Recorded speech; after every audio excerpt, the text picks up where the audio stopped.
வருகின்ற மே 17ஆம் தேதி மக்கள் அதிகாரம் ஒருங்கிணைக்கும் தமிழகமே ஒன்றிய அதிகார குவிப்பை தடுத்திடு, மாநில தன்னாட்சிக்கு போரிடு. இந்நிகழ்வில் பல அரசியல் கட்சித் தலைவர்கள், முக்கிய பிரமுகர்கள் பங்கேற்று உரையாற்றுகின்றனர். சனிக்கிழமை மதியம் 2 மணி முதல் இரவு 9 மணி வரை சென்னை தேனாம்பேட்டையில் உள்ள காமராஜர் அரங்கத்தில் நடக்க இருக்கிறது. சாய்பாபா அப்படிங்கிறவர் யாருன்னாக்கா, அவர் சமீப காலத்தில் வாழ்ந்து செத்து போன மறைஞ்சு போன ஒருத்தர். விரல் விட்டு எண்ணக்கூடிய வருடங்கள் தான் இருக்கும். சில 50 வருடம் 60 வருடம் அல்லது அந்த மாதிரி வருடங்கள் தான் அவர் வாழ்ந்த வருடங்கள், அல்லது ஒரு 100 கிட்ட இருக்கலாம்னு வச்சுக்கோங்க. அவர் வந்து ஆக்சுவலாக ஒரு முஸ்லீம். அவர் சோத்துக்கு வழி இல்லாமல் ஓரமாக உட்காந்த ஒரு ஆளுங்க, ஒரு நபருங்க, ஒரு மனிதர், அவ்வளோதான்.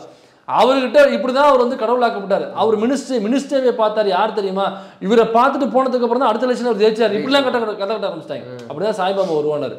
எங்க ஊர்ல வடை சட்டி கொதிக்கிற எண்ணெயில வடையை வந்து அப்படியே பிடிச்சி எண்ணெய்க்குள்ள விடுவாப்புல, அப்படியே கரண்ட் இல்லாம அப்படியே கையாலே வடையை எடுத்து இங்கிட்டு போடுவாப்புல. நிறைய சேனல்ஸ்லாம் பேட்டி எடுத்து ஏற்கனவே நியூஸ் சேனல்ஸ்லாம் நிறைய பேர் பண்ணுவாங்க. ரைட் ஆமாம்மா, எனக்கும் ஒருத்தர் தெரியும். அவர் வந்து இப்போ நீங்களாவது வந்து வெறும் கையில் சொல்றீங்க, அவர் வாயிலேயே வந்து 8 மணிக்கு வந்து சுடுவாப்புல. அது நைட் 8 மணிக்கு வந்து சுடுவாரு. கிட்டத்தட்ட ஒரு 12 வருஷமா அவர் சுட்டுட்டு இருக்காரு. ஆமா, ரொம்ப உலக ஃபேமஸ் அவரு. அதனால ஆகமம்ங்கிறது ஒரு ஸ்டாட்டிக், ஒரு பவுண்டர்டு ஸ்கிரிப்ட் கிடையாது. அது வந்து அவன் இஷ்டமானவுக்கு அவன் எழுதி வச்சிருக்கான். ஆகமம் இந்த கோயில்ல அத்திம்பேர் எப்படி உள்ள தள்ளுறது? சரி, ஓகே, இனிமே இதுதான் ஆகுமா, எங்கால தான் வரணும்.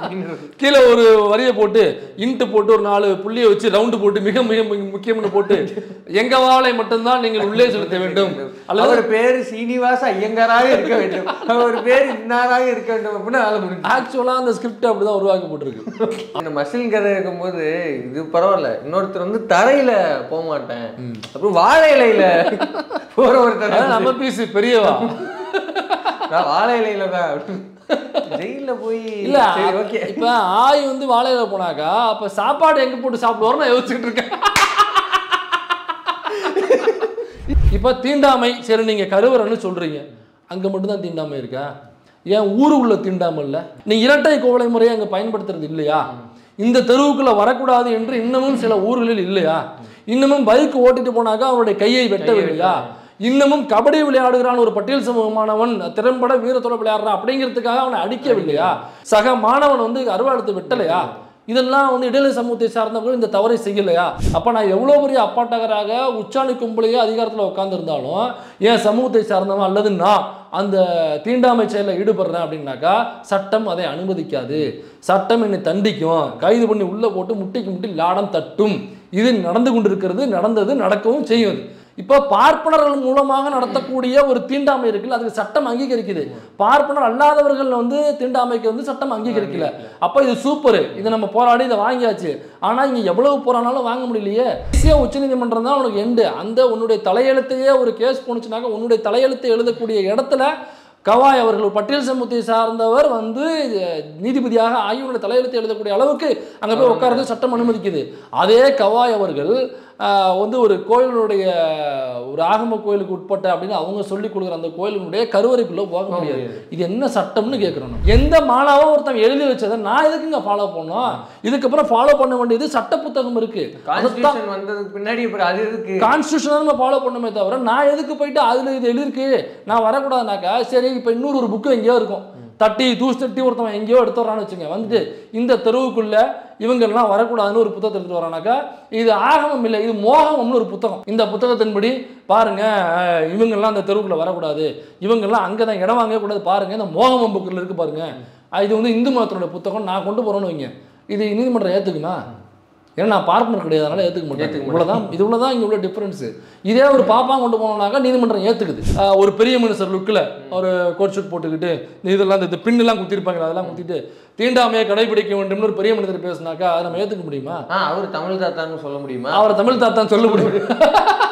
அதை பேச ஒரு குடியார பைய புறம்போக்கு பாலியல் பொறுக்கி பாலியல் கேஸ்ல மாட்டினாங்க, மேடையில போதையை போட்டு சொல்லலாம், நம்ம சொல்ல முடியாது.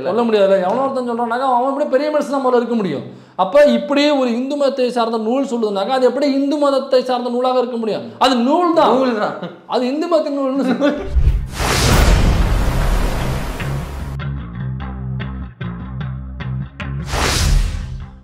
வணக்கம் யூடியூப் கூட்டர்ஸ், நான் பாட்டர். உச்சநீதிமன்றத்தில் ஒரு முக்கியமான வழக்குக்கு தீர்ப்பு வெளியாகி இருக்கிறது. அது என்ன அப்படின்னா, ஆகம விதிகள் உட்பட்ட கோயிலில் பார்ப்பனர்களை தான் அர்ச்சகர்களாக நியமிக்க வேண்டும் அப்படின்னும், ஆகமம் இல்லாத கோயில்களில் பார்ப்பனர் அல்லாதவரை அர்ச்சகராக நியமித்து கொள்ளலாம் அப்படின்னும் தீர்ப்பு வெளியிட்டிருக்கிறது. இது மட்டும் இல்லாமல் எந்தெந்த கோயில்களில் ஆகம விதிப்படி இருக்குது, எந்தெந்த கோயில்கள் ஆகம விதிகள் உட்பட்டு இல்லை அப்படிங்கிற அந்த பட்டியலையும் 3 மாதங்களுக்குள் கண்டறிந்து வெளியிட வேண்டும் அப்படின்னா ஆணை பிறப்பிச்சிருக்குது. இந்த வழக்கில் இதை ஆதரிச்சும் சிலர் பேசி கொண்டிருக்கிறாங்க, இல்லை இதில் பிரச்சனைகள் இருக்கும் அப்படின்னு பேசுகிறாங்க. இந்த வழக்கினுடைய தீர்ப்பு தீண்டாமையை உச்சநீதிமன்றமே அங்கீகரிக்கிறதா அப்படிங்கிற ஒரு முக்கியமான பாயிண்ட்டு, அந்த பாயிண்ட்டை ஒட்டி தான் இதை அலச இருக்கிறோம். ரொம்ப கஷ்டப்பட்டு சரி. இப்போ ஆகம விதிப்படி உள்ள கோயில்களில் பார்ப்பனர்களை மட்டுமே நீங்கள் நியமிச்சுங்க, ஆகம விதிப்படி இல்லாத கோயில்களில் நீங்கள் யாராலும் நியமிச்சுக்கலாம். பார்ப்பனர் இல்லாதவர்கள் அனைத்து சமர்ச்சராக நீங்கள் அங்கே நியமிச்சு, அவர் பேர் நர்கீஸ் கானா இருக்கலாம் இருக்கலாம் அப்படிங்கிற அளவுக்கு அந்த தீர்ப்பு சொல்லுவீங்க. இப்போ அதில் முக்கியமான கோயில்கிட்ட காமிச்சிருக்கிறது எது ஆகமத்துக்குள்ளே வருது, எந்த கோயில்கள் ஆகமம் இல்லாமல் இருக்குது அப்படிங்கிற லிஸ்ட்டை தமிழ்நாடு கவர்மெண்ட் வந்து வித்தின் 3 மந்த்துக்குள்ளே 3 மாதத்துல சப்மிட் பண்ணணும் அப்படின்ட்டு சொல்லியிருக்காங்க. இதையொட்டி ஏற்கனவே உச்சநீதிமன்றத்தில் அந்த 3 மாதம் என்னங்கிறது தெரில. தமிழ்நாடு அரசுக்கு எந்த இது தீர்ப்பு கொடுத்தாலும் அந்த 3 மாதம் சொல்லிக்கிட்டே இருக்காங்க. ஆளுநர் வழக்குலேயே வந்து அதான் சொன்னாங்க, 3 மாதம் வரைக்கும் அதிகபட்ச டைமு குடியரசுத் தலைவருக்கு அனுப்புறதா இருந்தாலும் சரி, அவங்க வந்து ஓகே நான் ஓகே பண்ணுறதா இருந்தாலும் சரி. இது ஏற்கனவே பாண்டிச்சேரியில் காங்கிரஸ் சிஎம் இருந்தார்ல நாராயணசாமி, அவருக்கு வந்து ஒரு அடைமொழி ஒன்று கொடுத்துக்கணும், 15 days 15 நாள் எதாக இருந்தாலும் ஒரு 15 நாள்னு சொல்லுவார். இவர் வந்தாலே 15 நாள் சொல்லுவார் அப்படிங்கிற மாதிரி. இப்போ நீதிமன்றம் வந்து எல்லாருக்கும் 3 மாதம் அப்படிங்கிறத ஸ்டாட்டிக்காக வச்சாங்க. அது எழுதி. ஆமாம், இதனாலக்கா ஆகம கோயில்கள் எது, ஆகமம் இல்லாத கோயில்கள் எது அப்படிங்கிறதா சொல்லியிருக்காங்க. இப்போ ஏற்கனவே வந்து மகாராஜன் ஓய்வு பெற்ற நீதிபதி மகாராஜனோட தலைமையில் ஏற்கனவே ஒரு குழு போட்டாங்க. இதுக்கு எந்தெந்த கோயில்கள் ஆகம விதிகளுக்கு உட்பட்டு வருது, எந்தெந்த கோயில்கள் ஆகம விதிகளுக்கு இல்லாமல் வருது அப்படின்னு அவங்க ஏற்கனவே ஒரு குழு போட்டாங்க. தமிழ்நாடு கவர்மெண்ட்டு ஒரு நீதிபதி தலைமை, மகாராஜன் நீதிபதி தலைமையில் ஒரு குழு போட்டாங்க. அந்த குழு ஏற்கனவே ஒரு ரிசல்ட்டை வந்து சப்மிட் பண்ணியிருக்காங்க. அவங்க ஆய்வு பண்ணி அந்த ரிசல்ட் வந்து சப்மிட் பண்ணியிருக்காங்க. இல்லை, அந்த புத்தகமே இருக்குது, மகாராஜன் ஆய்வு குழு அந்த புத்தகமே இருக்குது. ஸோ அதில் அவங்க சொல்ல வர்றது என்னன்னாக்கா, முதல்ல ஆகமம்னா என்னன்னு எவனுக்குமே தெரிலங்கிறது தான் அவங்க சொல்ல வர்றது. இல்லைங்க, நீங்கள் சொல்கிறீங்க ஆகமத்துக்குள்ளே என்ன கோயில் வரணும் வரக்கூடாதுங்கிறது கேட்குறீங்க, அது அப்புறம் பைசல் பண்ணிக்கலாம். ஆகமங்கிறது என்னன்னு பைசல் பண்ணுவாங்க. வாட் இஸ் ஆகமம்னு அவங்க கேட்குறாங்க. வாட் இஸ் ஆகமம்? இதை நான் ஊரில் உள்ள எல்லா பூணூல் போட்ட பார்ப்பனர்கள்ட்ட நான் கேட்டேன், எவனுக்குமே ஆகமம்னா என்னன்னு தெரியல. முதல்ல அவன் இஷ்டத்துக்கு ஒரு மாணவன் சொல்கிறான். ஒரு புனல் போட்ட பார்ப்பனர்கிட்ட கேட்கும் பொழுது ஆகமம் அப்படிங்கிறது மனு தர்மம் தான் ஆகமம் அப்படின்னு ஒருத்தவன் சொல்கிறான், இன்னொருத்தவன் சனாதனம் தான் ஆகமம் அப்படின்னு சொல்கிறான். ஹிந்து மதம் அது ரெண்டு என்னதான் கேட்டிங்கன்னா அவங்களுக்குள்ளே கன்ஃபியூஷனாக இருப்பாங்க.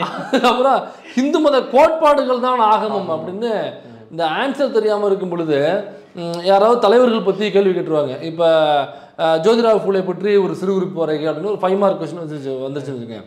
இப்போ அவரை பற்றின அவர் எங்கே பிறந்தார், எத்தனை வருஷம் பிறந்தார், என்ன தேதியில் பிறந்தார், எத்தனாம் தேதியில் அவர் போராட்டங்கள் முன்னெடுத்தார், இந்த டேட்டாஸ் இருந்தால் தான் அந்த சிறு குறிப்பு நான் வரைய முடியும்.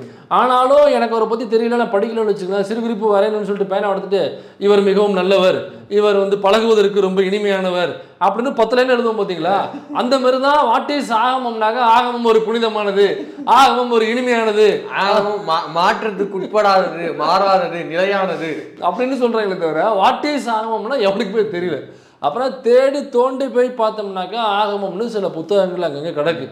அதேமாதிரி நம்ம ஆளுக்கு தான் படித்து அதை புரிஞ்சுக்கிறாங்க. ஓகே, இதுதான் ஆகமம்னு இந்த புத்தகங்கள் இருக்குது அப்படின்னு. இல்லை, படித்து புரியறதுனா நம்ம நாட்டிலுக்கு தான் வரும், அவங்களுக்கு வராது. இவங்க 3rd கிரேடு ரெக்வஸ்ட் பண்ணி வாங்கினவங்க தான். 35 மார்க் எங்களால் எடுத்து பாஸ் பண்ண முடியாது, எனக்கு அவமானமாக இருக்கு.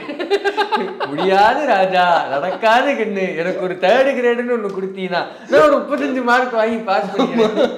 அதனால அவங்களுக்காக முடியாது. இப்போ நீதிமன்றம் சொல்லும் பொழுது எது ஆகமத்துக்குள்ளே வருது, எது ஆகமத்துக்கு வெளியில் வருதுன்னு கண்டுபிடிச்சி சொல்லுங்க அப்படின்னாக்கா நீதிமன்றம் இந்த புத்தகத்தை தூக்கி கொடுக்கணும்.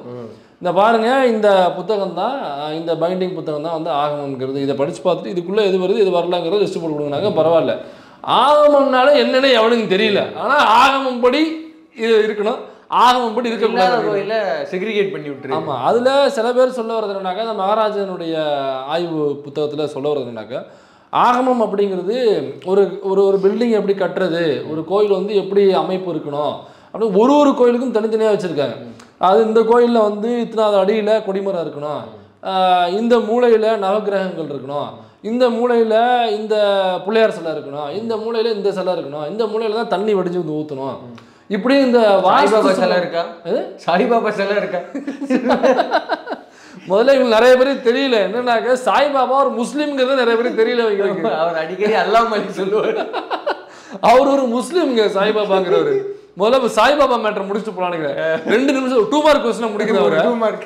சாய்பாபாங்கிறவர் ஆக்சுவலா ஒரு காடு கிடையாது. ஓகே, காடே முதல்ல காடு கிடையாதுங்கிறது வேற விஷயம். அது வேற விஷயம். நமக்கு தெரிஞ்ச காடுங்கிறது ட்ரெயின்ல போற காடு மட்டும் தான். இப்போ இந்த காடுங்கிறது ஒண்ணும் கிடையாதுன்னா நம்ம நாத்திங்க அப்படிதான் சொல்லுவோம்னு சொல்லுவாங்க. சரி, அந்த காடை விட்டுறலாம். இப்போ சாய்பாபா ஒரு காடா அப்படிங்கிறத நம்ம பார்ப்போம். சாய்பாபா அப்படிங்கிறவர் யாருனாக்கா, இவங்க சொல்ற இந்த புராண கதைகள் எதுவுமே அவர் கிடையாது. ஏன்னாக்கா அவர் சமீப காலத்துல வாழ்ந்து செத்து போன மறைஞ்சு போன ஒருத்தர். விரல் விட்டு எண்ணக்கூடிய வருடங்கள் தான் இருக்கும். சில 50 வருடம் 60 வருடம் அல்லது அந்த மாதிரி வருடங்கள் தான் அவர் வாழ்ந்த வருடங்கள். அல்லது ஒரு 100 கிட்ட இருக்கலாம்னு வச்சுக்கலாம். ஒரு போன நூற்றாண்டு அப்படின்னு வச்சுக்கலாம். ரொம்ப கண்ணு கட்டி தூரம் தான் அவருடைய வரலாறு இருக்கு. அவர் வந்து ஆக்சுவலா ஒரு முஸ்லீம். அவர் சரிங்களா, அவர் வந்து இந்த குடலை கழட்டி வெளில அலசி காய போடுறதுலாம் அதுதான் கிடையாது. அப்புறம் அந்த கழுவி பாறையில காய போட்ட கதையெல்லாம் பொய்யா? அதெல்லாம் கிடையாது, இல்லையா? அதெல்லாம் கிடையாது. அப்புறம் அந்த எண்ணெய் சட்டிக்குள்ள கையை விட்டு இது எடுக்கிறது, இது கொதிக்கிற கஞ்சி சட்டிக்குள்ள கையை விட்டு கரண்ட் இல்லைன்னா எங்க ஊர்லயே ஒருத்தர் செய்வார். இதாவது வந்து கொதிக்கிற சோத்து சட்டி, எங்க ஊர்ல வடை சட்டி, கொதிக்கிற எண்ணெயில வடையை வந்து அப்படியே பிடிச்சி எண்ணெய்க்குள்ள விடுவாப்புல. அப்படியே கரண்ட் இல்லாம அப்படியே கையாலே வடையை எடுத்து இங்கிட்டு போடுவாப்புல. நிறைய சேனல்ஸ்லாம் அதை பேட்டி எடுத்து ஏற்கனவே நியூஸ் சேனல்ஸ்லாம் நிறைய பேர் பண்ணுவாங்க. ரைட். ஆமாம்மா, எனக்கும் ஒருத்தர் தெரியும். அவர் வந்து இப்போ நீங்களாவது வந்து வெறும் கையில் சொல்கிறீங்க, அவர் வாயிலேயே வந்து 8 மணிக்கு வந்து சுடுவாப்புல. அது நைட் 8 மணிக்கு வந்து சுடுவார். கிட்டத்தட்ட ஒரு 12 வருஷமா அவர் சுட்டுட்டு இருக்காரு. ஆமாம், ரொம்ப உலக ஃபேமஸ் அவர். ஆமாம், அந்த மாதிரி வந்து வெறுங்கையிலேயே எண்ணெய்க்குள்ளே விட்டு அப்போ எங்கள் ஊரில் உள்ளவர்னா சாய்பாபாவா அவர்? அதெல்லாம் கிடையாது. அதில் சில பேர் வந்து இந்த பாட்டில் உடைச்சி அந்த அந்த துகள்கள் இருக்கும் இல்லையா, கிளாஸ் துகள்கள், அதெல்லாம் ஒன்றா சேர்த்து அதை அப்படியே போட்டு வாயில் கரகரன்னு மென்று முழுங்குறவங்களா இருப்பாங்க. டியூப் லைட்டை கடிச்சு சாப்பிட்றது, அப்புறம் அந்த மரணக்கடியில் வண்டி ஓட்டுறது, அப்புறம் ஒரு கயிறு மேலே சைக்கிள் ஓட்டுறது, அப்புறம் சவுக்கால் அடிச்சுக்கிட்டு நிற்கிறது. இல்லை, இதெல்லாம் வந்து இப்போ நம்ம சிரிக்கிறோம்னா அது வந்து அவங்க ஏதோ ஒரு வாழ்வாதாரத்துக்காக சில பேர் பண்ணுறாங்க.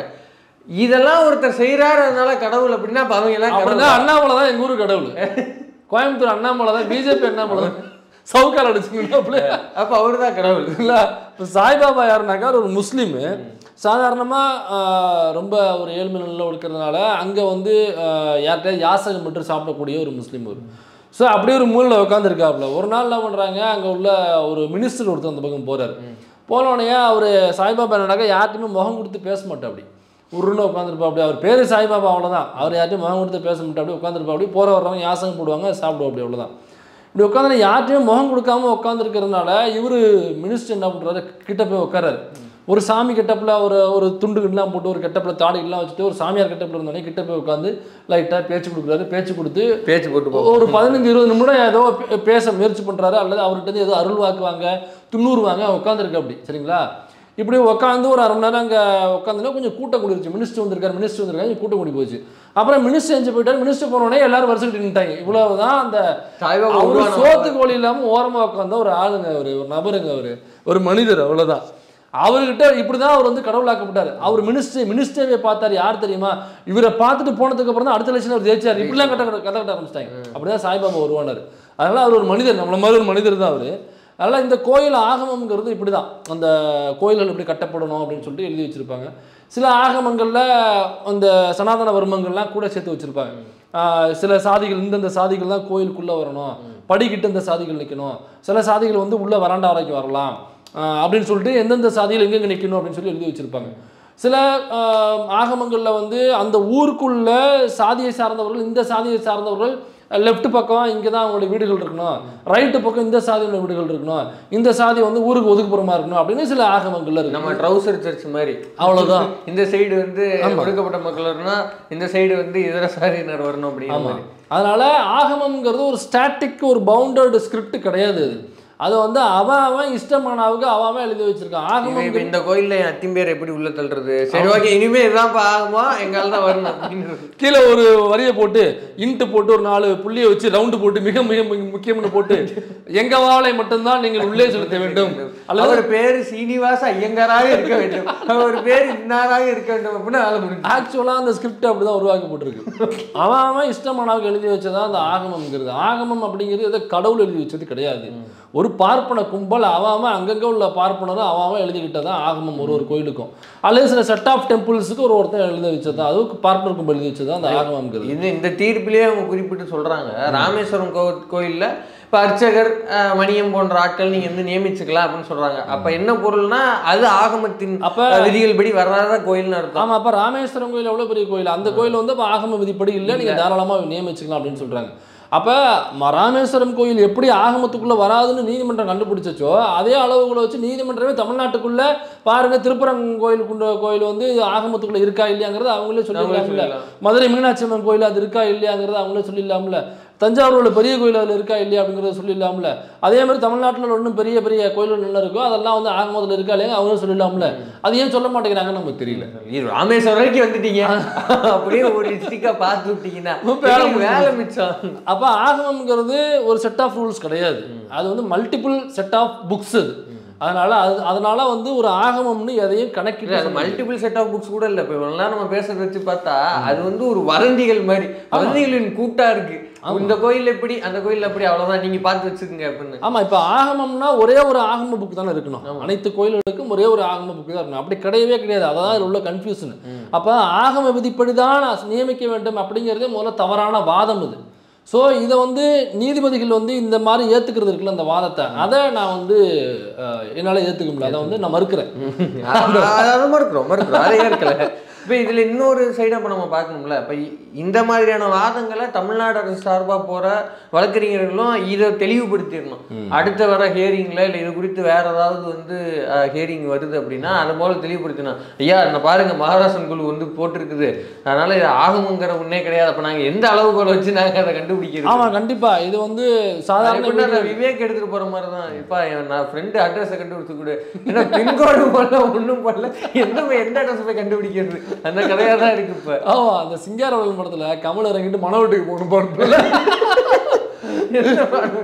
இந்த மனோவீடு தெரியாத அவனுக்கு ஆகம விதிகள் தெரியாத அவனுக்கு இல்ல. அப்படி பாக்குறப்ப ஒரு ஆன்மீக பேச்சாளர் ஐயா சுகீசிவம் அவருடைய இந்த வீடியோ வந்து ஏதோ ஒரு கண்டென்ட் அதை வச்சு கிரியேட் பண்றோங்கிறதுல ரொம்ப ரொம்ப ரொம்ப ரொம்ப ரொம்ப ரொம்ப முக்கியமான வீடியோ அப்படிங்கறத நான் நினைவுபடுத்திக் கொள்கிறேன்.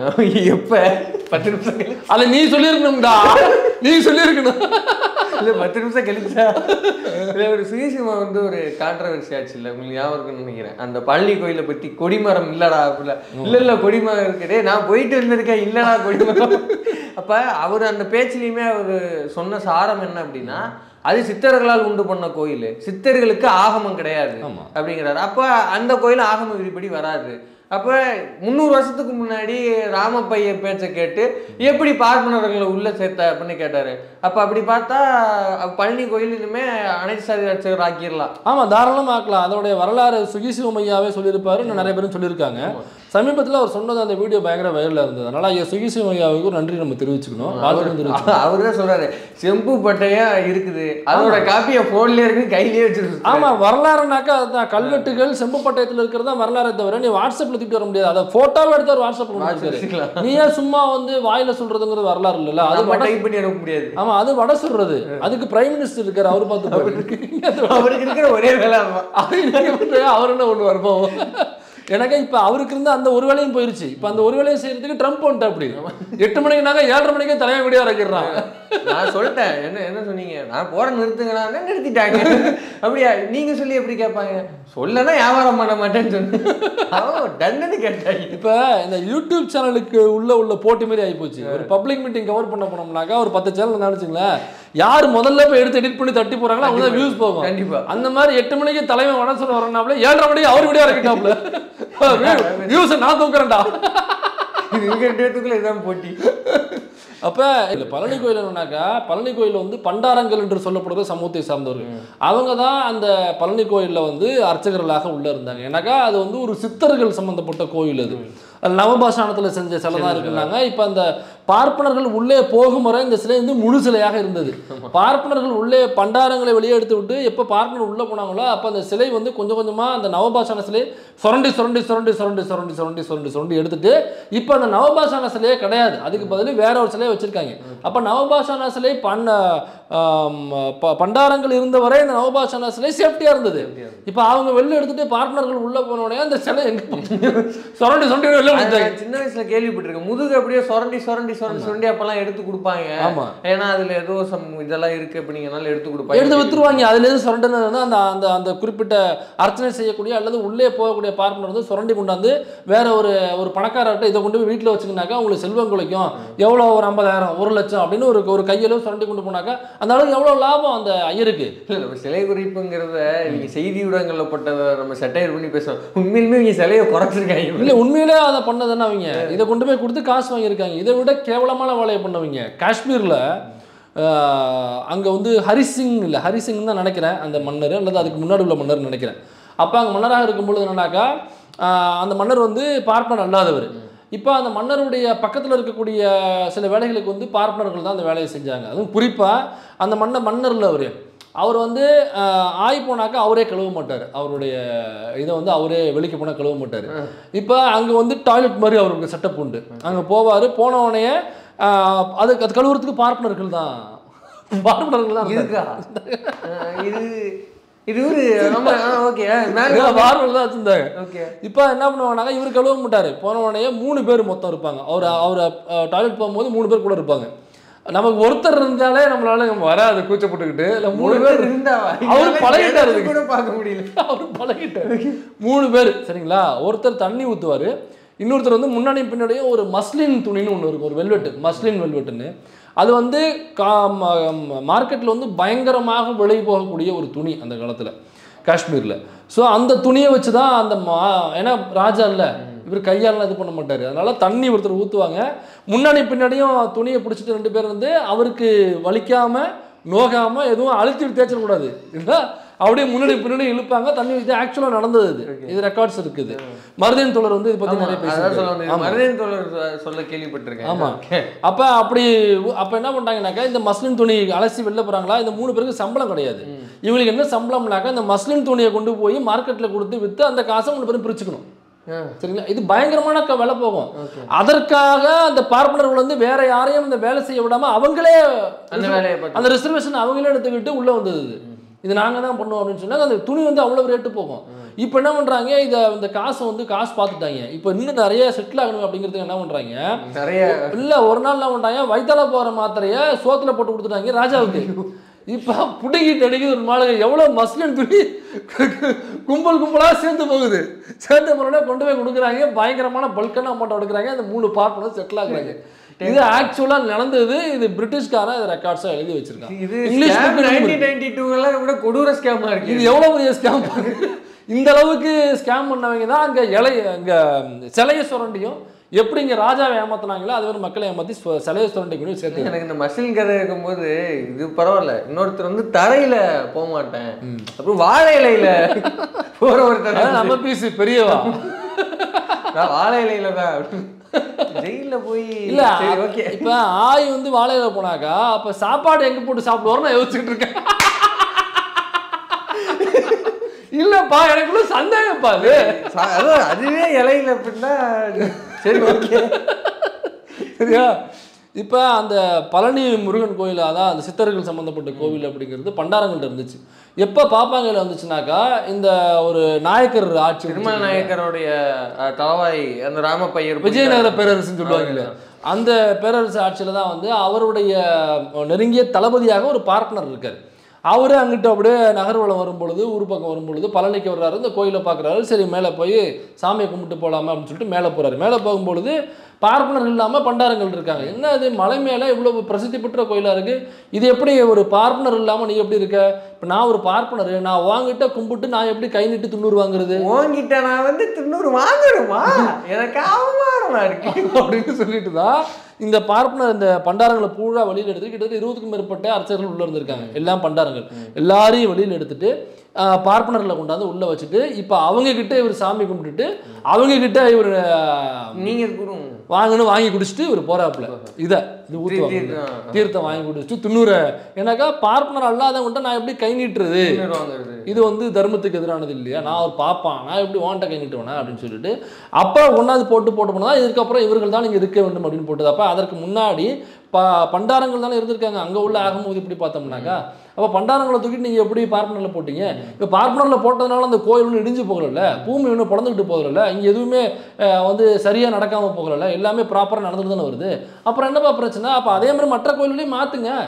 இது சமூக நீதிக்கு சமநீதிக்கு எதிராக இருக்குன்னாக்கா கோயிலே இடிங்கன்னு யாரும் சொல்ல வரல. கடவுள் நம்பிக்கை இருப்பது இல்லாதது அப்படிங்கிறது policy, that is a policy. அது அவனுடைய கொள்கைக்கு விட்டுறோம். நம்ம ஒருத்தவனுக்கு கடவுள் நம்பிக்கை இருக்கும், ஒருத்தவனுக்கு இருக்காது. ஒருத்தவன் டவுட்டாகவே இருப்பான், இருக்குமா இருக்காதா, ஒருவேளை இல்லை கடவுள் இருக்காது அப்படின்னா பூமியை படைச்சது யாரு அப்படின்னு அங்கே போய் நிற்பான். ஏதோ ஒரு கன்ஃபியூஷன் இருந்துட்டு போட்டோம். Agnostic stage. ஆமாம், அது இங்கே பேசுறது கேட்கட்டும் அங்கே பேசுறது கேட்கட்டும், எது பிடிக்குதோ அவன் எடுத்துகிட்டு போட்டான், அது பிரச்சனை இல்லை. ஆனால் எந்த ஒரு இடமாக இருந்தாலும் அங்கே சமூக நீதி சமநீதி பின்பற்றப்படணும்ல. குறிப்பிட்ட சாதி பை பர்த்தில் இந்த கேஸ்ட் அப்படிங்கிறதுக்காக அவனை நீ வந்து கருவறைக்குள்ளே வரக்கூடாது அப்படின்னு சொல்கிறது அது எந்த வகையில் சரியாக இருக்கும்? அது வந்து அன்டச்சபிலிட்டி இல்லையா? அதை தான் சுகிசிவமையா கேட்குறாரு. அப்போ அங்கே நீ எப்படி உள்ளே கொண்டு போகணும்னு கேட்குறாரு. இப்போ ஆகும்போது இப்படி பண்டாரங்களும் இருந்தாங்க, நீ எப்படி தூக்கிட்டு அவனை வெளில வரப்ப நீ ஆகமெல்லாம் பார்க்கலையே, அது என்ன தர்மத்தின்படி நீ உள்ள கொண்டு? இதைத்தான் அவர் வந்து செம்பு தகட்டில் இருக்கு, இதான் வரலாறு என்கிட்ட இருக்குடா வென்று அப்படின்னு சொல்லி காமிக்கிறார். அதை சொன்னவனு அங்கெல்லாம் கொடிமரம் இருக்கு தெரியுமா, சரி காட்டுறா அப்படின்னாரு, இன்னைய வரைக்கும் எவனும் காட்ட மாட்டேங்கிறான். ஆமாம், இப்போ இந்த தீர்ப்பில் ஆகமதிப்படி இருக்கிற கோயில்களில் பார்ப்பனர்கள் தான் இருக்க வேண்டும், ஆகமதிப்படி இல்லாத கோயில்களில் நீங்கள் பார்ப்பனர் அல்லாத அர்ச்சகர்களை நியமிச்சுக்கலாம் அப்படின்னாக்கா இது ஓகே. ஒரு இந்த தீர்ப்பு கொஞ்சம் பெட்டரான தீர்ப்பு. ஏன்னாக்கா ஆகமதிப்படி இல்லாத இப்போ ராமேஸ்வரம்னே பெரிய கோயில், அது நல்ல வருமானம் வரக்கூடிய கோயிலாக இருக்கலாம் மேபி. ஸோ இந்த மாதிரி உள்ள சில கோயில்கள் ஆகம விதிப்படி இல்லாத கோயில்களே பெரிய கோயிலாக இருக்குல்ல, அதில் குறைந்தபட்சம் நம்ம ஆட்கள் உள்ளே இருக்கலாம் அப்படின்னு ஒரு வெற்றியாக அவங்க கருதிக்கலாம். பட் இது வெற்றி கிடையாது. இது வந்து ஒரு 50% வெற்றியோட கருதிக்கலாம். சரி ஓகே, அவங்கள குறை சொல்லலை. பட் ஆனால் என்னன்னாக்கா இது பெரியார் சொன்னார்ல, என் நெஞ்சில் தைத்த முள் அப்படின்னு சொன்னார்ல, அந்த முள் வந்து இன்னமும் ஆணித்தனமாக அந்த முள்ளு மேலே ஒரு சுத்தியில தூக்கி அடிச்சதுக்கு தான் சமம். இது இன்னமும் திரும்ப வந்து ஒரு 50 வருடங்களுக்கு 70-80 வருடங்களுக்கு பின்னாடி கொண்டு போய் விட்டுருக்கு. இந்த தீண்டாமை ஒழிப்புக்காக பெரியார் போராடிய வரலாற அந்த தேரை பின்னாடி இழுத்து போயிட்டு இருக்குது. ஏன்னாக்கா இப்போ நம்ம அனைத்து சாதி அர்ச்சகராகலாம் அப்படின்னு சட்டம் போட்டாச்சு, அதை வந்து நடைமுறைப்படுத்த முடியாமல் பார்ட்னர் உள்ள புகுந்து அவங்க கேஸ் போட்டு அதோடைய தீர்ப்பு தான் இப்போ வந்திருக்கு. இப்போ இது என்னன்னாக்கா கடைசியாக அவர் சொன்னது என்னன்னாக்கா தீண்டாமலை எப்பா இங்கே வந்து தமிழ்நாட்டுக்குள்ள ஒரு பார்ப்பனர் அல்லாதவருடைய ஆட்சி அமைகிறதுங்கிறது ரொம்ப கஷ்டமாக இருந்துச்சு. அதை நான் என் வாழ்நாளில் பார்த்துட்டேன். பார்ப்பனர் அல்லாதவருடைய ஆட்சியை நான் பார்த்துட்டேன். பார்ப்பனர் அல்லாதவர்கள் எம்எல்ஏக்களாக அதிக எண்ணிக்கையில் இருக்கிறார்கள், பார்ப்பனர் அல்லாதவர்கள் அமைச்சர்களாக அதிக எண்ணிக்கையில் இருக்கிறார்கள் தமிழ்நாட்டுக்குள்ள, பார்ப்பனர் அல்லாதவர்கள் அதிகமாக எம்பியாக செல்கிறார்கள், பார்ப்பனர் அல்லாதவர்கள் இங்கே உள்ள அதிகாரிகளாக இருக்கிறார்கள், பார்ப்பனர் அல்லாதவர்கள் அதிகமாக இங்கே உள்ள அரசு வேலைவாய்ப்புகள் போகிறார்கள், பார்ப்பனர் அல்லாத நம் மக்கள் அதிகமாக படிக்க ஆரம்பிச்சிட்டாங்க, நான் நினச்ச உலகத்தை நோக்கி போக ஆரம்பிச்சிட்டு நகர ஆரம்பிச்சிருச்சு, கிட்டத்தட்ட 70-80% நம்ம கடந்து வந்துட்டோம், ஒன்றும் பிரச்சனை இல்லை, அது அப்படியே யார் இனிமேல் ஆட்சியில் அமைஞ்சாலும் இதுக்கு குறுக்க எவனும் வர முடியாது, இது மக்கள் பிடிச்சிட்டாங்க, படிப்பை பிடிச்சிட்டாங்க, இனிமேல் போய் சேர்ந்துருவாங்க. ஆனால் கடைசியில் எனக்கு இருக்கிறது ஒரே ஒரு வருத்தம் மட்டும்தான். அது என்னன்னாக்கா கருவறை தீண்டாமை, கருவறைக்குள்ளே போக முடியல, அங்கே ஒரு தீண்டாமை இருக்குது. அது எப்படி என் வாழ்நாளில் நான் பார்த்துட்டு எப்படி இருப்பேன் அப்படின்னு சொல்லிட்டு இந்த தீண்டாமைக்கு எதிராகத்தான் அவர் தன்னுடைய இறுதி மூச்சு வரை அவர் வந்து உழைத்தது. அந்த இயக்கம் ஆரம்பித்ததுக்கு காரணமே அதுதான். அப்போ எல்லா இடத்துலையும் தீண்டாமையை போக்கிட்டு அது ஒரு இடம் மட்டும் நான் விட்டுட்டு போகிறேங்கிற குறையோடு தான் அவர் செத்தார். அந்த குறையை இன்னைக்கு நீதிமன்றம் வந்து அந்த குறை சரின்னு சொல்லுது. அது எப்படி ஏற்றுக்க முடியும்? ஒரு பெரியாரிஸ்டா ஒரு பெரியாரியவாதி அது எப்படி ஏற்றுக்க முடியாது? எனக்கா நீங்கள் ஒன்றும் இல்லை, நம்ம ஒரு ஸ்கூல் புக்கு கொடுக்குறாங்க, நான் படிக்கும் போதெல்லாம் இருந்துச்சு, இப்போ இருக்காருன்னு தெரியல, அந்த முதல் பக்கத்துலேயே வந்து கொடுத்துருப்பாங்க நம்மளோட தமிழ்நாட்டினுடைய அந்த இந்த கோபுரம் ஒன்று போட்டிருப்பாங்க, அந்த தமிழ்நாடு லட்சணை போட்டு அது கீழே வந்து தீண்டாமை ஒரு பெருங்குற்றம், தீண்டாமை ஒரு பாவ செயல், தீண்டாமை ஒரு மனிதாபிமானமற்ற செயல் அப்படிங்கிற இந்த 3 வரியும் முதல்ல போட்டிருப்பாங்க. எதுக்குன்னாக்கா அஸ்பர் லா அஸ்பர் கான்ஸ்டியூஷன் என்ன சொல்லுதுனாக்கா தீண்டாமை என்பது பெருங்குற்றம், பெரும் பாவ செயல், ஒரு மனிதாபிமானமற்ற செயல், அதை எவனாவது ப்ராக்டிஸாக ஃபாலோ பண்ணவனாக்கா அவனை தூக்கி உள்ளே வச்சு லாடம் கட்டணும் அப்படின்னு சட்டம் சொல்லுது. இப்போ தீண்டாமை சரி நீங்கள் கருவறைன்னு சொல்கிறீங்க, அங்கே மட்டும்தான் தீண்டாமை இருக்கா? ஏன் ஊரு உள்ள தீண்டாமல் இல்லை? ஒரு பட்டியல் சமூகத்தை சார்ந்தவரை வந்து ஒரு கடையில் டீ குடிக்க போகிறாருனாக்கா அது இடைநிலை சமூகத்தை சார்ந்த ஒரு கடை ஓனர்னாக்கா நீ இரட்டை கோவலை முறையை அங்கே பயன்படுத்துறது இல்லையா? இந்த தெருவுக்குள்ளே வரக்கூடாது என்று இன்னமும் சில ஊர்களில் இல்லையா? இன்னமும் பைக் ஓட்டிட்டு போனாக்கா அவருடைய கையை வெட்டவில்லையா? இன்னமும் கபடி விளையாடுகிறான் ஒரு பட்டியல் சமூகமானவன், திறம்பட வீரத்தோட விளையாடுறான் அப்படிங்கிறதுக்காக அவனை அடிக்கவில்லையா? தன்னை விட நல்லா படிக்கிறான்னு ஒரு டீச்சர் அந்த ஸ்கூல்ல படிக்கிற பட்டியல் சமூக மாணவரை பாராட்டினார் அப்படிங்கிறதுக்காக அவன் வீட்டுக்குள்ளே புகுந்து சக மாணவன் வந்து அருவாளத்தை வெட்டலையா? இதெல்லாம் வந்து இடைநிலை சமூகத்தை சார்ந்தவர்கள் இந்த தவறை செய்யலையா? ஏதோ கோயிலுக்குள்ள மட்டும் இந்த பார்ப்பனர்கள் மட்டும்தான் இந்த தீண்டாமையை கடைபிடிக்கிறார்கள் அப்படிங்கிற மாதிரியான ஒரு பிம்பத்தை ஏற்படுத்துறீங்களா அப்படிங்கிற கேள்வி நியாயமான கேள்வி. ரொம்ப அற்புதமான, நிறைய பேருக்கு இந்த கேள்வி இருக்கும். நான் அந்த கேள்வியை ரிசீவ் பண்ணுறேன், நான் தலைவணங்கிறேன். ரொம்ப அற்புதமான கேள்வி இது. ஆனால் ரெண்டுத்துக்குள்ள வித்தியாசம் என்னன்னாக்கா, நான் இவங்களை தண்டிக்கக்கூடாது அப்படின்னு நம்ம சொல்லவே இல்லை.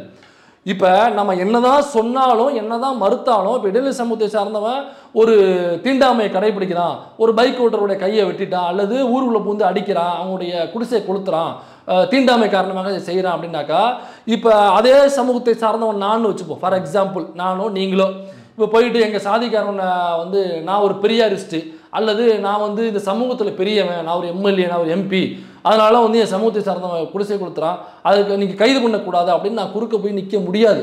நான் நிற்கலாம், ஆனாக்கா சட்டம் அனுமதிக்காது. நான் என்ன தான் பண்ணாலும் அதெல்லாம் தாண்டி ஒருத்தன் கொண்டு போய் ஒரு கேஸ் ஆக்கி அதை வந்து ஒரு பேப்பரில் பப்ளிஷ் பண்ணி அல்லது டிவி சேனல் வீடியோ கொடுத்தாக்கா போதும், மறுநாள் வந்து ஃபுல்லாக தமிழ்நாடு பற்றிக்கும் பூரா அங்கங்கே ஆர்ப்பாட்டம் போராட்டம் நடக்கும். நான் எவ்வளோ பெரிய வளர்த்தியாக இருந்தாலும் நாளைக்கு என் மேலேயும் சேர்த்து கேஸ் விழுகும். அந்த அன்டச்சபிலிட்டி கேஸு, அந்த பிஓ ஆக்ட் வந்து என் மேலேயும் சேர்த்து விழுகும். அப்போ நான் எவ்வளோ பெரிய அப்பாட்டகராக உச்சாணி கும்பலையே அதிகாரத்தில் உட்காந்துருந்தாலும் என் சமூகத்தை சார்ந்தவன் அல்லது நான் அந்த தீண்டாமை செயலில் ஈடுபடுறேன் அப்படின்னாக்கா சட்டம் அதை அனுமதிக்காது. சட்டம் என்னை தண்டிக்கும், கைது பண்ணி உள்ளே போட்டு முட்டிக்கு முட்டி லாடம் தட்டும். இது நடந்து கொண்டிருக்கிறது, நடந்தது, நடக்கவும் செய்வது. இதில் எங்கேயாவது எசகு பிசுக்கு நடந்துச்சுனாக்கா அதில் ஆர்ப்பாட்டங்கள் போராட்டங்கள் பண்ணி வழக்கு போட வைப்பாங்க. நிறைய வழக்குகள் நடந்திருக்கு. நந்தினின்னு ஒரு பொண்ணு, அதே மாதிரி ஒரு பொண்ணு ஏடிஎம்கே பேரில் நடந்துச்சு. அந்த பொண்ணை வந்து இந்து முன்னணிக்காரவங்க, இடைநிலை சமூகத்தை சேர்ந்த இந்து மக்கள் கட்சிக்காரவங்க, அந்த பொண்ணை வந்து லவ் பண்ணுறேன்னு சொல்லி ஏமாற்றி அந்த பொண்ணை வந்து கூட்டு பாலுறவு செஞ்சு அந்த பொண்ணுடைய பிறப்பு உறுப்பை வந்து டேமேஜ் பண்ணி கிழிச்சு அந்த பொண்ணை கொன்று அதை வந்து குடல்லாம் உருப்பி ஒரு மாதிரி பண்ணிட்டாங்க. மாதிரி பண்ணி அந்த போஸ்ட்மார்ட்டமே பண்ண முடியாத அளவுக்கு இந்த பாடியை வந்து ஆக்கிட்டாங்க. அப்போ அவங்க அந்த பாதிப்பை ஏற்படுத்தியவர்கள் மீது கேஸே போடலை. பாதிக்கப்பட்ட பெண் வந்து பட்டியல் சமூக பெண். அதிமுக ஆட்சி தானே? அதிமுக ஆட்சி. அப்புறம் அதெல்லாம் எக்ஸ்பெக்ட் பண்ணுறீங்க? பொள்ளாச்சி வழக்கே 14 நாள் கழிச்சு தான் போட்டிருக்காங்க. அது சிபிஐக்கு மாற்ற சொல்கிறீங்களா? அது வேணா ஏதாவது பண்ணுவோம். ஆமாம், அதில் என்னன்னாக்கா அங்கே ஸ்டேஷனுக்கு போனாங்க, ஸ்டேஷன்லையும் அதே ஆதிக்க சமூகத்தை சார்ந்தவர்கள் தான் அங்கே இன்ஸ்பெக்டராகவும் எஸ்ஐயாகவும் ரைட்டராகவும் உட்காந்துருக்காங்க. அதனால் அது கேஸ் எடுக்கிறதுக்கு அவ்வளவு தாமதம், அவங்க எடுக்க முடியாதுன்னு சொல்லிட்டாங்க. அப்புறம் விசிகா போன்ற கட்சிகள், இங்கே உள்ள பெரியாரி அமைப்புகள், இன்னும் சில தன்னார்வ ஆக்டிவிஸ்ட்டுக்கு இவங்கெல்லாம் உள்ளே போய் உட்காந்து ஆர்ப்பாட்டம் பண்ணி திரும்ப ஸ்டேஷனுக்கு அழுத்தம் கொடுத்து அதுக்கப்புறமா தான் எஃப்ஐஆரை ஃபைல் பண்ணுறாங்க. ஸோ என்ன நடந்தாலுமே மறுக்காமல் இருக்காங்கனாக்கா அது சோஷியல் ஸ்டிக்மா. இந்த ஸ்டேஷன் வந்து சரியான நடவடிக்கை இருக்குல்ல. ஏன் கண்ணகி முருகேசன் படுகொலையிலேயே ஸ்டேஷனில் உள்ளவங்க வந்து அந்த படுகொலை செய்த அந்த இடைநிலை சமூகத்தை சார்ந்தவர்களுக்கு ஆதரவாக இருந்தார்கள் என்று சொல்லி தானே நீதிமன்றம் தலையில கூட்டி அவங்க பேர் தண்டிச்சிருக்காங்க. 2 பேருக்கும் தண்டனை கொடுத்து வேலையை பிடிங்கிட்டு 2 பேரும் எஸ்ஐ இன்ஸ்பெக்டர் 2 பேரும் உள்ள தூக்கி போட்டாங்க. அதில் இன்ஸ்பெக்டருக்கு வந்து அந்த குற்றவாளிகளுக்கு என்ன தண்டனையோ அதே தண்டனை இன்ஸ்பெக்டருக்கும். அப்போ எஸ்ஐக்கு மட்டும்தான் 2 வருஷம் கொடுத்தாங்க. ஏன் அப்படின்னாக்கா இன்ஸ்பெக்டர் சொன்னதை தான் ஃபாலோ பண்ண தவிர இன்டென்ஷனாக இண்டிவிஜுவலாக உள்ள இன்டென்ஷன். அதனால அவனுக்கு மட்டும் 2 வருஷம் மட்டும், பாக்கி அவங்களுக்கு என்ன தண்டனை கொடுத்தாங்களோ அதே தண்டனை அந்த இன்ஸ்பெக்டர் கொடுத்தாங்க. ஸோ இப்படி அங்கே நடக்கும் பொழுது அதை வந்து அந்த நீதி கிடைப்பது கொஞ்சம் தாமதமாக கூட ஆகலாம். எஃப்ஐஆர் ஃபைல் பண்ணுறது இப்படி கொஞ்சம் டைம் எடுக்கலாம், ஏன்னா சோஷியல் ஸ்டிக்மா அது. ஆனால் நடவடிக்கை எடுப்பார்கள், எடுக்கப்பட்டிருக்கிறது. கோகுல்ராஜ் கொலை வழக்கு நடந்திருக்கிறது, கண்ணகி முருகேசன் படுகொலை நடந்திருக்கிறது, யுவராஜ் வழக்கு போய் கொண்டிருக்கிறது, அதில் நடந்திருக்கிறது. இப்படி எங்கே எடுத்துக்கிட்டாலுமே அது வந்து சட்டத்தின்படி தவறு. அதனால எப்படியும் இங்கே உள்ள அமைப்புகள் போராடி அந்த நீதியை பெற்று தந்துடும். ஏன் கௌசல்யாவுக்கு நடக்கலைங்களா, கௌசல்யா சங்கருக்கு?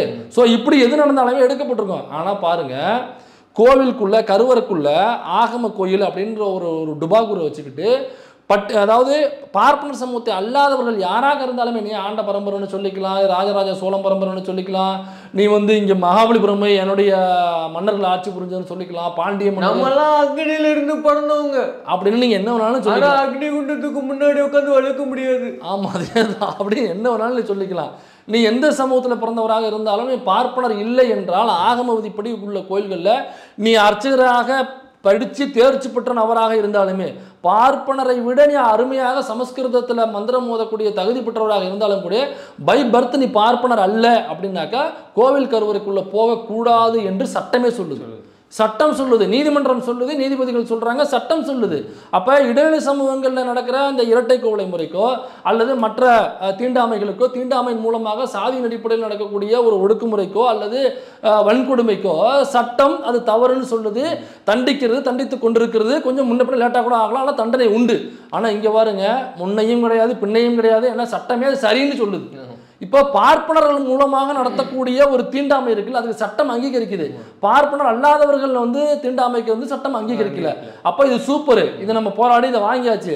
ஆனால் இங்கே எவ்வளவு போராடினாலும் வாங்க முடியலையே. அதனால் அம்பேத்கர் கடைசி வரைக்கும் போராடினாரு, அவர் தான் சட்டம் எழுதினாரு, அவராலே அதை சரி பண்ண முடியலையே. தந்தை பெரியார் கடைசி முடிச்சு வரைக்கும் போனாரு, அவராலையும் சரி பண்ண முடியலையே. அண்ணாவால் சரி பண்ண முடியலையே, கலைஞரால் சரி பண்ண முடியலையே, இப்போ மு.க. ஸ்டாலின் அவர்களாலையும் சரி பண்ண முடியலையே. அதாவது இந்திய நாட்டில் இருக்கிற பெரிய பிரச்சனை என்ன அப்படின்னா, இந்த பார்ப்பனியத்துக்கு கிடைக்கிற இம்யூனிட்டி இதர பார்ப்பனர்களுக்கு எப்போதுமே கிடைச்சதில்ல. அது இப்போ வரைக்கும் இந்த விஷயத்துல வரைக்குமே அது இருக்குது. அப்போ சட்டமே இந்த ஆகம விதிகள் அப்படின்னு சொல்லி ஒரு லிஸ்ட் ஆஃப் கோயிலை போட்டு அதுக்குள்ள பார்ப்பன அல்லாதவர்கள் போகக்கூடாதுனாக்க ஏன் போகக்கூடாதுன்னு நான் கேட்குறேன். அர்ச்சகர் ஆகிறதுக்கு நான் ஏன்னே கேட்கக்கூடாதுங்கிற அப்படின்னு நீதிமன்றம் சொல்லுது. இப்போ கடவுள் நம்பிக்கை இல்லாத நான் போகணும்னு சொல்லல, கடவுள் நம்பிக்கை உள்ள அர்ச்சகராக தேர்ச்சி பெற்ற அந்த மந்திரங்கள் எல்லாம் மோத தெரிந்த அதில் பயிற்சி பெற்ற அர்ச்சகர்கள் தானே போகணுங்கிறாங்க. நீங்கள் எதெல்லாம் வேணும்னு கேட்குறீங்களோ எல்லா மந்திரமும் சூப்பராக சொல்லுவாங்க, சூப்பராக படிச்சிருக்காங்க. பார்ப்பனரை விட அதிகமாக சொல்லுவாங்க. அப்போ அவரையும் அவங்களோட தெளிவாக சொல்லுவாங்க, அவரையும் உள்ளே போடான்னு சொல்கிறார். அப்போ பை பர்த் இவன் நான் பிராமின், அதனால உள்ளே போகக்கூடாதுனாக்கா இதுக்கு பேர் தானே அன்டச்சபிலிட்டி. அப்போ தீண்டாமை ஒரு பெருங்குற்றம்னாக்கா இது பெருங்குற்றம் தானே. அந்த பெருங்குற்றம் சரி என்று எப்படி நீதிமன்றம் சொல்லணும்? தீண்டாமை ஒரு பாவச்செயல்னாக்கா இது தீண்டாமை தானே, பாவச்செயல் தானே. அப்போ நீதிமன்றம் பார்ப்பனர்கள் பை பர்த்தா பார்ப்பனர் ஒரு பாவச்செயலை செய்யறோம்னாக்கா அதுக்கு அங்கீகரிக்கிறதுனா இதுக்கு பேர் தானே மனு தர்மா தானே இப்போ சொல்லுது. பார்ப்பனராக பிறந்தவன் ஒரு பாவச்செயலை செய்யலாம், ஒரு பெருங்குற்றத்தை செய்யலாம், ஒரு தீண்டாமையை செய்யலாம், ஒரு கொலையை கூட செய்யலாம். அந்த கொலை செய்யப்பட்டவன் ஆதித்த கரிகாலன் என்கிற முடிசூடிய இளவரசனாக கூட இருக்கலாம். அவனை போட்டு தள்ளினாக்கா அந்த பார்ப்பனரை எதுவும் செய்யக்கூடாது.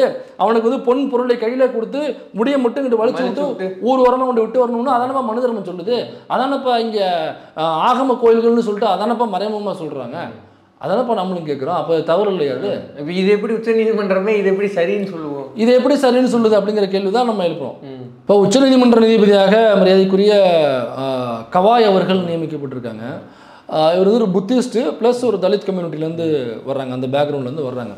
அப்போ ஒரு தலித்தாக பிறக்கக்கூடிய ஒரு பட்டியல் சமூகத்தில் பிறந்த ஒருவர் உச்ச நீதிமன்றத்தினுடைய ஒரு நீதிபதியாக ஆகிறதுக்கு சட்டம் அனுமதிக்குது. ஆனால் அதே கவாய் உச்ச நீதிமன்றத்தினுடைய நீதிபதி அவர் கொடுக்குற தீர்ப்பு தான் கடைசி தீர்ப்பு, இறுதி தீர்ப்பு. நீ இங்கேருந்து போகலாம், இங்கே ஒரு டிஸ்ட்ரிக்ட் கோர்ட்லேருந்து நீதிமன்றம், உயர் நீதிமன்றம், உச்ச நீதிமன்றம், அதான் அங்கே தான் இப்படியே போனாங்க. கடைசியாக உச்ச நீதிமன்றம் தான் உனக்கு எண்டு. அந்த உன்னுடைய தலையெழுத்தையே ஒரு கேஸ் போனுச்சுனாக்க உன்னுடைய தலையெழுத்தை எழுதக்கூடிய இடத்துல கவாய் அவர்கள் பட்டியல் சமூகத்தை சார்ந்தவர் நீதிபதியாக ஆகியோட தலையெழுத்து எழுதக்கூடிய அளவுக்கு அங்கே போய் உட்கார்ந்து சட்டம் அனுமதிக்குது. அதே கவாய் அவர்கள் ஒரு கோயிலுடைய ஒரு ஆகம கோயிலுக்கு உட்பட்ட அப்படின்னு அவங்க சொல்லிக் கொடுக்குற அந்த கோயிலினுடைய கருவறைக்குள்ளே போக முடியாது. இது என்ன சட்டம்னு கேட்குறோம் நம்ம, இது எப்படி சரியாகும்னு கேட்குறேன். அது அவர் கரெக்டாக பதவியேற்றதுக்கு பின்னாடி இது நடக்குது. ஆமாம், அப்போ இது ரெண்டு இதாக இருக்குது, கான்ட்ராடிக்ஷனாக இருக்கு இல்லையா? இதுதான் நம்ம கோயில்கிட்ட காமிக்க வேண்டியதாக இருக்குது. அதனால் இப்போ ஆகமம்னு சொல்கிறாங்களே, சரி ஆகமம் இருக்குன்னு வச்சுக்கோங்க, ஒரு செட் ஆஃப் புக் இருக்குன்னு வச்சுங்க, ஒரே ஒரு புக்குங்க, ஒரு 50 பக்க புக்கோ ஒரு 100 பக்க புக்கோ, இதாங்க ஆகமம் நீதிபதியே கொடுக்கட்டும். அந்த புக்கில் பை பர்த்து இந்த கோவிலுக்குள்ள பார்ப்பனர் அல்லாதவன் அர்ச்சகராக போகக்கூடாதுன்னு தீண்டாமை எழுதிச்சுனாக்கா அதை என்ன மாணாவுக்கு நான் ஃபாலோ பண்ணணும்னு நான் கேட்குறேன். எந்த மாணவன் ஒருத்தன் எழுதி வச்சதை நான் எதுக்குங்க ஃபாலோ பண்ணோம்? இதுக்கப்புறம் ஃபாலோ பண்ண வேண்டியது சட்ட புத்தகம் இருக்கு. வந்ததுக்கு பின்னாடி அது இருக்கு, கான்ஸ்டியூஷன் நம்ம ஃபாலோ பண்ணுமே தவிர நான் எதுக்கு போயிட்டு அதுல இது எழுதிருக்கு நான் வரக்கூடாதுனாக்கா, சரி இப்போ இன்னொரு புக்கு எங்கேயோ இருக்கும், தூசி ஒருத்தவன் எங்கேயோ எடுத்துறான்னு வச்சுங்க, இந்த தெருவுக்குள்ள இவங்கெல்லாம் வரக்கூடாதுன்னு ஒரு புத்தகத்தை எடுத்துட்டு வரானாக்கா இது ஆகமம் இல்லை, இது மோகமம்னு ஒரு புத்தகம், ஒரு மோகமம் அப்படின்னு ஒரு புத்தகம். இந்த புத்தகத்தின்படி பாருங்க இவங்கெல்லாம் அந்த தெருவுக்குள்ள வரக்கூடாது, இவங்கெல்லாம் அங்கே தான் இடம் வாங்கவே கூடாது, பாருங்க இந்த மோகமம் புக்கில் இருக்கு பாருங்க, இது இந்து மதத்தினுடைய புத்தகம் நான் கொண்டு போறேன்னு வைங்க, இது நீதிமன்றம் ஏற்றுக்குமா? ஏன்னா நான் பார்ப்பனர் கிடையாது, அதனால ஏற்றுக்க மாட்டேன். இவ்வளோதான், இது இவ்வளோதான் இங்கே உள்ள டிஃப்ரென்ஸு. இதே ஒரு பாப்பா கொண்டு போனோம்னாக்கா நீதிமன்றம் ஏற்றுக்குது. இது எப்படி சரியா இருக்குது? அப்போ இந்து மதத்தினுடைய அத்தாரிட்டி பார்ப்பனர்கள் தானே. அப்போ நான் இந்து இல்லையா? நான் கடவுள் இருக்கு இல்லைங்கிறத வேற விஷயம். நான் ஹிந்து தானே, நான் சர்டிஃபிகேட் நான் ஒரு இந்து தானே. அப்போ என்னை இந்துவாகவே அங்கீகரிக்கல சார், என்னைய விட்டுருங்க. எங்கள் வீட்டில் எங்கள் அப்பா அம்மா கடவுள் நம்பிக்கை உள்ளவங்க, மனைவி கடவுள் நம்பிக்கை உள்ளவங்க, எங்கள் வீட்டில் மற்ற எல்லாருமே கடவுள் நம்பிக்கை உள்ளவங்க. இப்போ அவங்க ஹிந்து தானே, இப்போ அவங்க கோயில் உள்ள போகலாமா? இப்போ போகக்கூடாதுன்னா எப்படி சார்? அவங்க ஒரு புத்தகத்தை எடுத்துகிட்டு வந்து இதான் இந்து புத்தகம் சொன்னாக்கா நீங்கள் ஏற்றுப்பீங்களா? ஏன் ஏற்றுக்க மாட்டேங்கிறீங்க? அப்போ இந்து மதத்தை கண்டுபிடிச்சது பார்ப்பனர்கள் தானே. அப்போ பார்ப்பனர்கள் மட்டும்தான் இந்து மதம். அவங்க தான் அத்தாரிட்டின்னு யார் சொன்னது? அப்போ இந்து மதம்னாக்கா பார்ப்பனர்கள் சொல்லிட்டு போயிடுங்க. இப்போ நாங்கள் வந்து இந்து மதம் இல்லை, பார்ப்பனர் அல்லாதவர்கள் இன்றிலிருந்து வந்து இந்து மதத்தில் சேர்க்கப்பட மாட்டார்கள், அவங்களுக்கு வேற ஒரு மதம், ஒரு வேற ஏதோ ஒரு மதத்தின் பேரை சொல்லி XYZ வச்சு அப்படி வெட்டி விட்டுருங்கன்றேன். அப்புறம் எதுக்கு வச்சுருங்க? அப்போ ஏதோ ஒரு ஆகமம்னு ஒரு புக்கு இருக்கிறதா வச்சுட்டு அத்து விட்டுரு, அவ்வளோதான். ஆகமம்னு ஒரு புக்கு தீண்டாமையை அனுமதிக்குதுனாக்கா அது எப்படி ஏற்றுக்க முடியும்? தீண்டாமை தவறுன்னு சட்ட புத்தகம் சொல்லுது. குறிப்பாக சில ஆகம புத்தகங்கள் இருக்குது. இப்போ நம்ம ட்விட்டரில் ஃபேமஸ், நம்ம அவருடைய ஐடி பல இடத்துல மேற்கோள் காட்டியிருக்கிறோம், பூதம் அவர் வந்து எடுத்து போட்டிருக்காரு. இப்போ காமிக ஆகமம்னு ஒரு புக் இருக்குது. அந்த புக்கு வந்து எந்தெந்த சாதியினர் எங்கெங்கே வந்து தங்க வைக்கப்படணும் அப்படிங்கிறத அது வந்து ஒரு கிளாசிஃபிகேஷன் சொல்லுது. அப்போ அந்த புத்தகத்தை அதுவும் ஆகம புத்தகத்தில் தான். ஏன்னா இன்னைக்கு வந்து கோயிலுக்கு ஆகமத்தின்படி இவங்களை ரெஸ்ட்ரிக்ட் பண்ணலாம், இவங்களை ரெஸ்ட்ரிக்ட் பண்ணக்கூடாது அப்படின்னு உச்சநீதிமன்றம் சொல்லுமே. ஆனால் நாளைக்கு இது ரெசிடென்ஸுக்கு நகரத்தானே போகிறாங்க, தங்கும் இடத்துக்கு இங்கே பாருங்க ஆகம புத்தகம் இருக்குது, இதன்படி இந்த பகுதியில் வந்து இவர் தான் தங்கணும் தங்கக்கூடாதுன்னு சொல்லிடுங்க. ஏன்னா அதில் என்ன சொல்லுதுன்னா, சண்டாளர் உட்பட கூலி வாங்குகிற சாதியினர் வந்து மயானத்திலும் வட திசை நோக்கியும் தங்க வைக்கப்படணும் அப்படின்னு அது சொல்லுது. இப்போ இப்படி சொல்கிறத வந்து நம்ம ஏற்றுக்கிட்டோம் அப்படின்னா அப்போ ரெசிடென்சி இதே மாதிரி மாற்ற போகிறாங்களா? இல்லை, அதை தான் வந்து இவர் சொல்கிறாப்புல. காஞ்சி சங்கராச்சாரியர் வந்து போன பிப்ரவரி, விஜயேந்திர இதுக்கு முன்னாடி இருந்த சங்கராச்சாரியர், அவர் வந்து பிப்ரவரியில் ஒரு மீட்டிங் போடுறாரு கர்நாடகாவில், பெங்களூரில். அங்கே போகிற மீட்டிங் வந்து பார்ப்பனர்களுக்கான ஒரு மாநாடு அது. அதில் இவர் தலைமை தாங்கிறாரு. அதில் அவர் பேசும்பொழுது என்ன சொல்கிறாருன்னா, நாம் எல்லோரும் வந்து அக்ரஹாரங்களை உருவாக்க வேண்டும் பழைய மாதிரி, அங்கே வந்து பார்ப்பனர் அல்லாதவர்களை உள்ளே விடக்கூடாது. இப்போ சொல்லுங்கள், அந்த ஆகமத்தில் உள்ளது இவர் பேசுகிறாரா? அப்போ நாம் எல்லாரும் வந்து வெளியில் சாப்பிடவே தவிர்க்க வேண்டும் ஒட்டுக்கா. அப்போ நாம் வந்து சாப்பாடு எனக்கு தீட்டு போட்டுரும், வெளியில் போய் சாப்பிட்டாக்கா வேறு சாதிக்காரனுடைய கைப்பட்டு சாப்பாடு தயாராக இருக்கும், அதனால் சாப்பிட வேண்டாம், வீட்டிலேயே சாப்பிட்டு பழகுங்க. அப்புறம் பொம்மநாட்டுக்கெல்லாம் இப்படி இருக்கணும் அப்படி இருக்கணும், குறிப்பாக வந்து அக்ரஹாரங்களை உருவாக்க வேண்டும், பார்ட்னர் அல்லாதவர்களை உள்ளே விடக்கூடாது அப்படின்னு ஒன்று சொல்கிறாப்புல. இது சட்ட புத்தகத்தின்படி தவறு இல்லையா? அது வேற சாதிகளோட இருந்து கலக்கக்கூடாதுங்கிறதுல ஒரு பேசுகிறாங்க. அதையும் தாண்டி பிள்ளைகளை வந்து நீங்கள் வேதம் படிக்க தான் அனுப்பணும், வேற எதுவும் படிக்க அனுப்பக்கூடாது, நம்ம பிள்ளைகளை வந்து வேதம் படிக்க அனுப்புங்க. நான் என்ன சொல்கிறேன்னாக்கா, தயவு செஞ்சு இதை பண்ணுங்கன்னு சொல்கிறேன். சங்கராச்சாரியர் சொன்னதை பண்ணுங்கன்னு சொல்கிறேன். இவங்க மரியாதைக்குரிய ஃபினான்ஸ் மினிஸ்டர் வந்து நீங்கள் வேலையை ரிசைன் பண்ணுங்க, சங்கராச்சாரியர் சொல்றதை ஃபாலோ பண்ணுங்க. நீங்க தானே சொல்றீங்க இந்து மதம் சங்கராச்சாரியர், சங்கராச்சாரம் இந்து மதம் சொல்றீங்களா? அவர் தான் சொல்றாரு அதை ஃபாலோ பண்ணுங்கன்ட்டு. நீங்க எதுக்கு பிரான்ஸ் மினிஸ்டர் உட்காந்துருக்கீங்க? ஜெய்சங்கர் அவர்கள் எதுக்கு வந்து ஃபாரின் அஃபேர் மினிஸ்டர்? கடல் தாண்டக்கூடாது, கடல் பாப்பாங்க ஆகமம் சொல்லுதுங்க, பாப்பாங்க கடல் தாண்டக்கூடாதுன்னு ஆகமம் சொல்லுது. ஜெய்சங்கரே ஆகமத்தை ஃபாலோ பண்ண மாட்டேங்கிறாரு, ஜெய்சங்கரே சங்கராச்சாரியர் பேச்ச கேட்க மாட்டேங்கிறாரு. அப்போ அவர் பூணூல் போட்ட ஒரு பார்ட்னரா இருக்காரு, அவரே இந்த சங்கராச்சாரியர் மதிக்கலனாக்கா அப்புறம் நான் என்ன மயிலாடுதுறைக்கு மறுக்குன்னு நான் கேட்கிறேன். நான் அதுக்கு மதிக்கணும். இதில் விடுதலை ராசேந்திரன் தோழர் வந்து இதை குறித்து ஒரு ட்வீட் எழுதியிருக்கிறாரு. அதில் அவர் இன்னொரு ஆகம புத்தகத்தை அவர் கோட் பண்ணுறாரு. பாஞ்சராத்திரங்கள் அப்படின்னு ஒரு ஆகம புத்தகத்தை வந்து கோட் பண்ணுறாரு. அந்த புத்தகம் வந்து தீண்டப்படாத மக்கள் கோயில் நுழைவுக்கு அனுமதிக்க கூடாது அப்படின்னு அந்த புத்தகம் வந்து சொல்லுது. இப்போ ஆகம விதிப்படி வந்து இருக்கிற கோயில்களில் பண்ணலாம் அப்படின்னா, இப்போ பாஞ்சராத்திரங்களை எடுத்துகிட்டு வந்து யாராவது ஒரு ஸ்ரீரங்கம் பக்கத்தில் இருக்கிற யாரோ ஒரு பார்ப்பனர், ஃபாரின்ல இருந்து எக்ஸ்பெல் பண்ணப்பட்ட ஒரு பார்ப்பனர் போகிறாருன்னு வச்சுங்க, ஹைகோர்ட்டுக்கோ சுப்ரீம் கோர்ட்டுக்கோ போகிறாரு, ஏன் ஆகம விதிப்படி இருக்கிற கோயிலில் தான் நியமிக்கணும்னு சொன்னீங்க. இப்போ இந்த பாஞ்சராத்திரங்கள்னு ஒரு ஆகமம் இருக்குது, இந்த ஆகமம் என்ன சொல்லுதுன்னா, நீங்கள் வந்து கோயில் நுழைவு தீண்டப்படாத மக்கள் கூடாதுன்னு சொல்லுது அப்படின்னு நம்ம ஊவேசா மாதிரி இவரும் போய் வாதாடுறாருன்னு வச்சுங்க. அப்போ அதுக்கும் உச்சநீதிமன்றம் சொல்லுமா, நீங்கள் கோயில் நுழைவு கூடாது, நீங்கள் கோயில் நுழையாதீங்க அப்படின்னு? அப்போ இதை வந்து எப்படி இதை முழு வெற்றியாக அதை எப்படி கன்சிடர் பண்ண முடியும்? அப்போ இது வந்து நீங்கள் சொன்ன மாதிரி இது பின்னோக்கி எங்கேயும் இழுத்துட்டு போகிறது. ஆமாம், இது வந்து இன்னமும் அதை விடுதலை இந்த பாயிண்ட்ஸ்லாம் போட்டிருந்தாரு. அவர் போட்ட ட்வீட் ரொம்ப அருமையாக நானும் ரீட்வீட் பண்ணியிருந்தேன். ஏன்னா கண்டிப்பாக எல்லாருமே ட்விட்டர் வச்சிருக்கிற நீங்கள் விடுதலை ராஜேந்திரன் தோழர்னு என்னுடைய ட்விட்டர் பேஜுக்குள்ள நான் ரீட்வீட் பண்ணியிருப்பேன் அவரோட. அவர் திவிகா அமைப்பினுடைய திவிகானாக்கா எல்லாம் தாவேக்காக கன்ஃபியூஸ் ஆகிறாங்க. திராவிடர் விடுதலை கழகம், திராவிடர் விடுதலை கழகம், குளத்துருமணியன் தான் தலைவராக இருக்கிற பொதுச் செயலாளர் மரியாதைக்குரிய ஐயா விடுதலை ராஜேந்திரன் அவர்கள். அவருடைய ட்வீட்டை தயவு செஞ்சு ஃபாலோ பண்ணிடுங்க. ரொம்ப அற்புதமான விஷயங்கள்லாம் ஷேர் பண்ணுவார் அவர். அதே மாதிரி புரட்சி பெரியார் முழக்கம்னு ஒரு பேப்பர் வார ஏடு, வாரம் வரும். நிறைய டீட்டெயில்ஸ் இருக்கும். நம்ம தேடி பிடிச்சாலும் அந்த புத்தகம்லாம் நமக்கு கிடைக்காது, அவ்வளோ டீட்டெயில்ஸ் இருக்கும்.